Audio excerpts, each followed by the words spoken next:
అది అత్తయ్య గారు, ఇప్పుడే కార్తీక్ తో ఫోన్ లో మాట్లాడాం. ఆఫీస్ లో కొంచెం లేట్ అవుతుందట. తను పూజ సామాగ్రి స్వీట్స్ తీసుకుని డైరెక్ట్ గా గుడికొచ్చేస్తానన్నాడు. పదండి, మనం గుడికి వెళ్దాం. ఇక్కడుండి ఎదురు చూడడం వల్ల ఫలితం లేదు. అమ్మాయి గౌరీ, పద, మీరు మీ తాంబూలాలు తీసుకోండి. రాంబా ప్రియా. అమ్మా మీనాక్షి, నువ్వు ఒక పని చేయి, పిల్లలందరినీ తీసుకురా.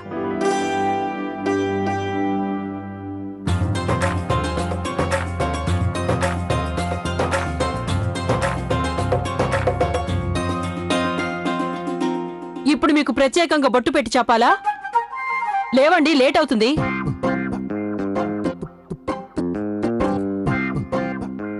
కాస్త సాయం చేయొచ్చుగా.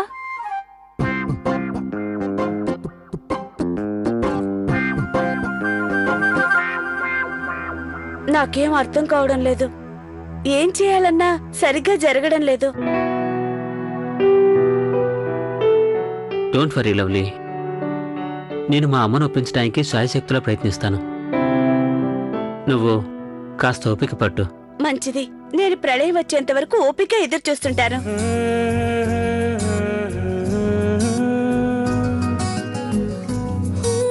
నిజం చెప్పనా, నేను నీకోసం జీవితాంతం ఎదురు చూడటానికైనా సిద్ధమే.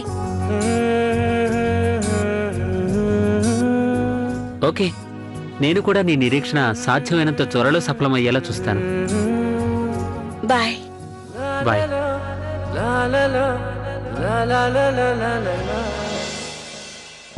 ఈరోజు నేను కూడా పూజ చేయాలి.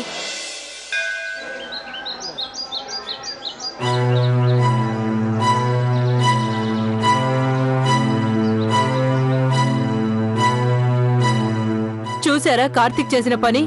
పూజ సామాగ్రి మిఠాయిలు తీసుకొని ఇంకా రాలేదు.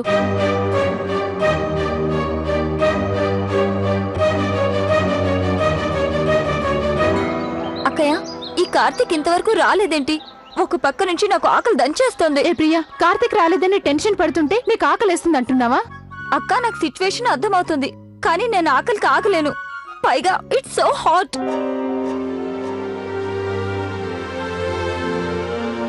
ఏమైంది ప్రియా? ఏమైనా ఇబ్బందిగా ఉందా? అక్క, నాకు బాగా ఆకలేస్తుంది. ఆ కార్తీక్ ఏమో ఇంకా రాలేదు. కాసేపు ఆగు ప్రియా, పూజ అయిపోతుందిగా, త్వరగా వెళ్ళిపోదాం.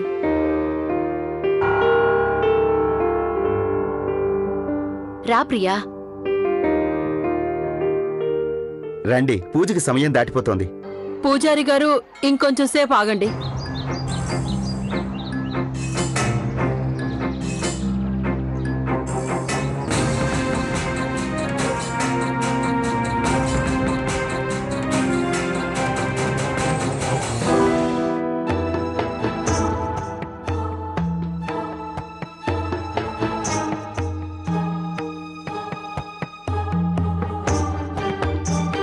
సారీ వదినా, సారీ అమ్మా.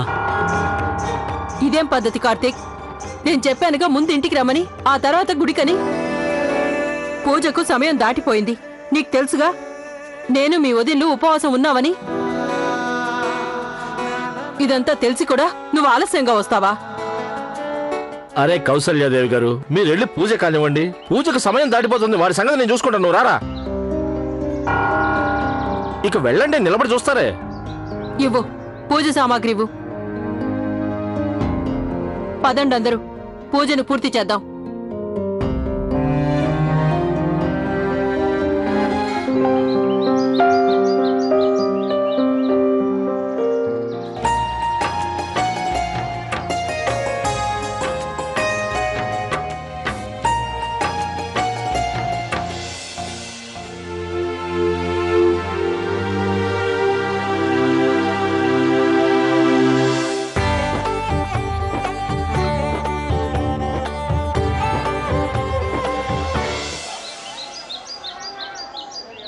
ప్రియా, అత్తయ్య గారు ఎలా పూజ చేస్తున్నారో నువ్వు కూడా అలాగే చెయ్యి.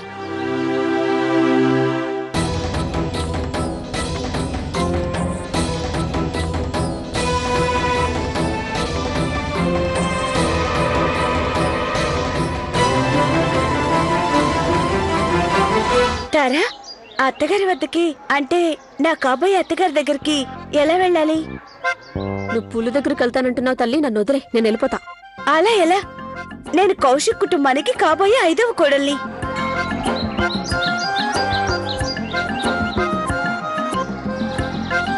ఉండు, నేను ఒక ప్లాన్ వేస్తాను. పట్టుకో, ఇది పట్టుకో. ఏం చేస్తున్నావు? మాట్లాడుకో.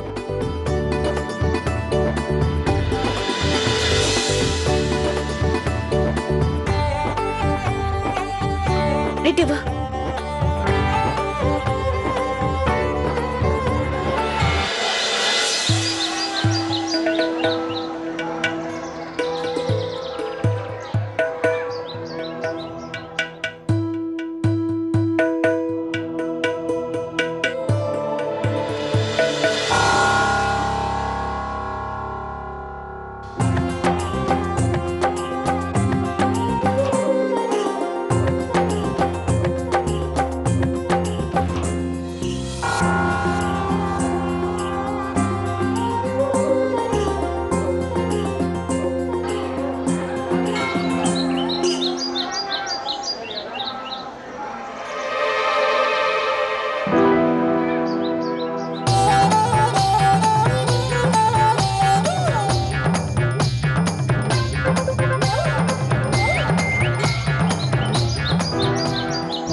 నీకు కొత్తగా పెళ్ళయిందా అమ్మాయి?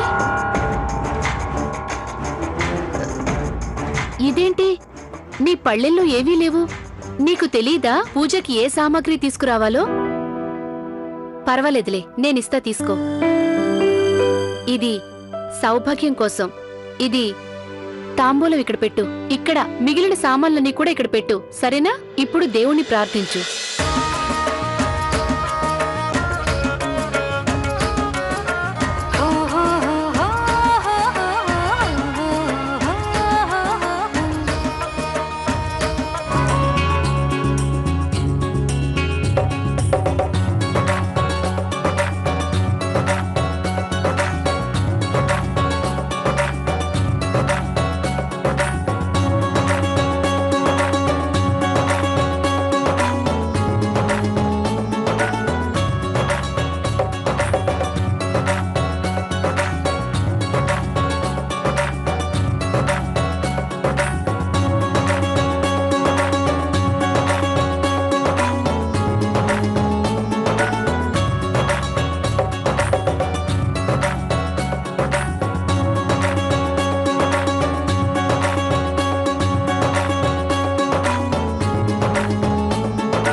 దీర్ఘ సుమంగళి.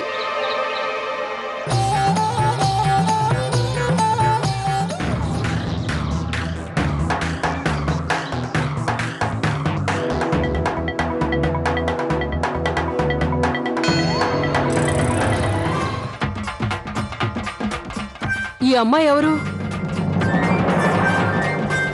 అరే శ్రీమతి గారు, త్వరగా రండి, వచ్చి నా నోరు తీపి చేయండి. పూజ అయిపోయిందిగా, త్వరగా రండి.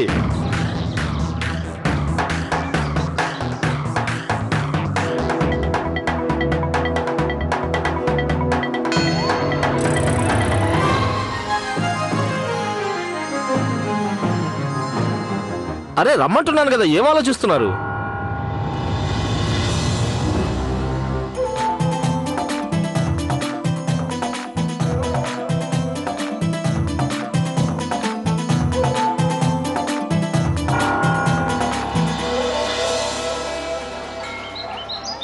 లవ్లీ, అసలు నువ్వేం చేస్తున్నావు తెలుసా?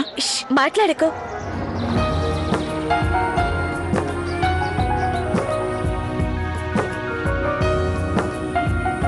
ఇదంతా ఏంటి? అదే మీ వదినలు చేస్తున్న పూజ.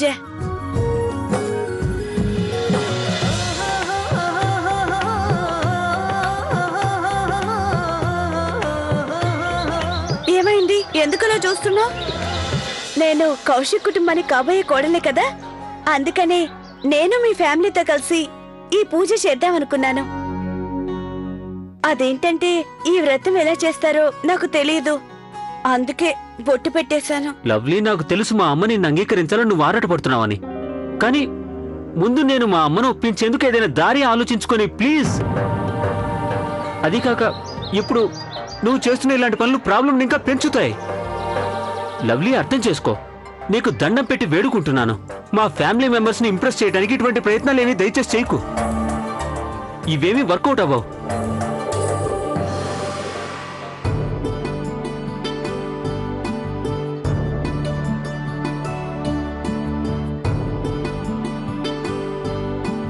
లవ్లీ, నువ్వు కార్తీక్ని తప్పకుండా నమ్మాల్సిందే. చూడు, నాకైతే నమ్మకం ఉంది తన కుటుంబాన్ని ఎలాగైనా ఒప్పిస్తాడని. తారా, నేను కార్తీక్ మీద నమ్మకంతో ఊరికే ఉండలేను. ఏదో ఒకటి చేయాలి. నేనేదో ఒకటి చేసి తీరుతాను.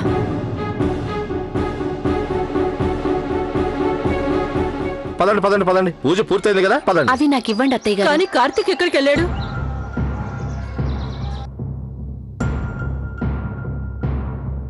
ఉన్నట్టుండి ఎటు వెళ్ళిపోయాడు? కార్తీక్ చూడు, మళ్ళీ ఎటో వెళ్ళాడు. అత్తయ్య గారికి మళ్ళీ కోపం వస్తుంది. తను ప్రేమలో పడినప్పటి నుండి ఎవరన్నా భయం లేకుండా పోయింది. అత్తయ్య గారు కూడా భయపడలేదు. ఇదిగో వచ్చేసాడు, పదండి. అదిగో ఎక్కడికి వెళ్ళిపోయావు కార్తీక్? అమ్మా, దాహం వేస్తుంటే మంచినీళ్ళు తాగేందుకు వెళ్ళాను.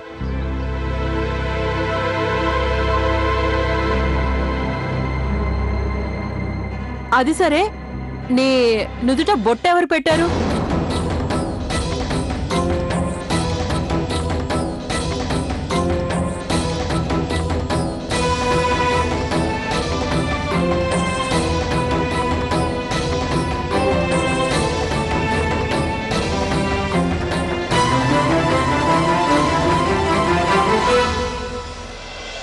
అదే అత్తయ్య గారు, ఆ బొట్టు నేనే పెట్టాను. అవును. అరే, చాలా మంచి పని చేసావు, చాలా మంచి పని చేసావు. పద పద.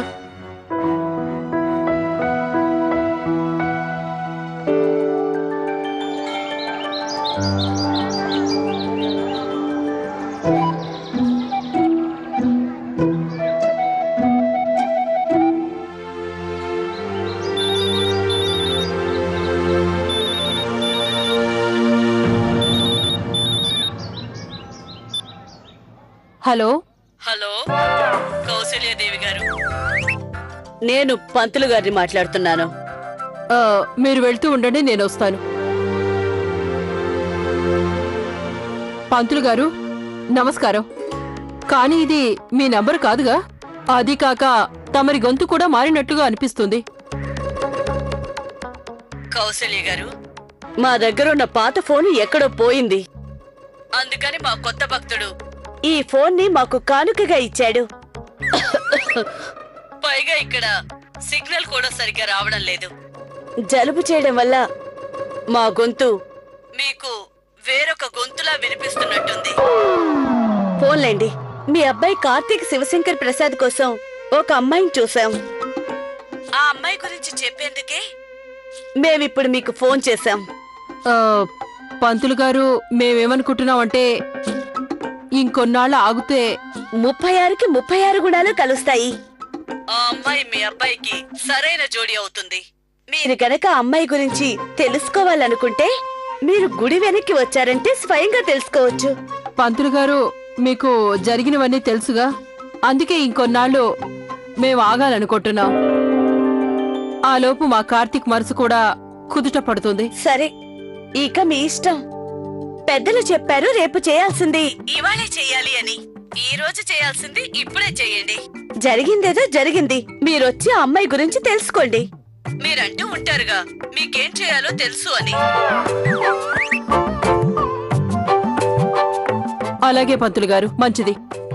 సరే, మంచిది. మేమిక ఫోన్ పెట్టేస్తున్నాం. పంతులు గారు ఎంతగా చెప్తున్నారంటే సరే, ఓసారి వెళ్ళి చూస్తా.